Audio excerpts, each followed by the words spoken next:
یہاں پر مولانا فضل الرحمان صاحب پر یہ الزام لگایا جاتا ہے کہ انہوں نے تمام عمر اقتدار یعنی حکومت کی سیاست کی ہے۔ حقیقت کیا ہے اس بارے میں بات کرتے ہیں۔ مولانا فضل الرحمان صاحب نے 45 سال سیاست کی۔ ان 45 سالوں میں وہ کتنا عرصہ حکومت میں رہے اور کتنا عرصہ اپوزیشن میں رہے، یہ تمام تفصیلات میں آپ کے ساتھ شیئر کروں گا۔ اس ویڈیو کو لازمی دیکھیے۔ 1981 سے 1988 تک ضیاء الحق کا دور مولانا فضل الرحمان صاحب اپوزیشن میں رہے اور اس دوران انہوں نے 4 سال کی جیل بھی کاٹی۔ 1988 سے لے کر 1990 تک بے نظیر بھٹو کی حکومت وہ اپوزیشن میں رہے۔ 1990 سے 1993 تک نواز شریف کی حکومت وہ اپوزیشن میں رہے۔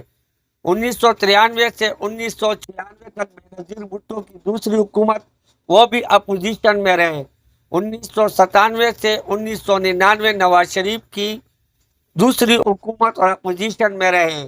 1999 سے 2008 جنرل مشرف کا مرکز میں اور اپوزیشن میں، تاہم 2002 میں خیبر پختونخوا صوبائی حکومت میں MMA کی حکومت تھی جس میں وہ شامل تھے۔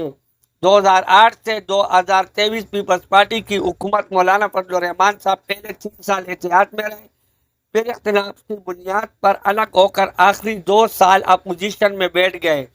2013 سے 2018 تک نواز شریف نون لیگ کی حکومت وہ حکومت اور اتحاد میں شامل رہے۔ 2018 سے 2022 تک عمران خان کی حکومت وہ اپوزیشن میں رہے۔ 2022 سے 2023 تک PDM حکومت اور 1 سال حکومت کا حصہ رہے۔ 2024 سے اب تک وہ موجودہ حکومت کے خلاف اپوزیشن میں ہے۔ خلاصہ اگر ان تمام 45 سال کا مجموعی حساب لگایا جائے، حکومت اقتدار میں وقت تقریباً 10 سال، اپوزیشن میں وقت تقریباً 35 سال، جبکہ عام عوام اور معاشرے میں یہ تاثر قائم کیا گیا ہے کہ انہوں نے ساری زندگی حکومت اور اقتدار کی سیاست کی، لیکن حقیقت یہ ہے کہ ان کی 45 سال سیاسی کیریئر کا بیشتر حصہ اپوزیشن میں گزرا۔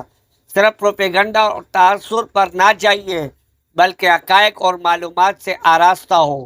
اس ویڈیو کو دوسروں تک شیئر کریں۔ شکریہ۔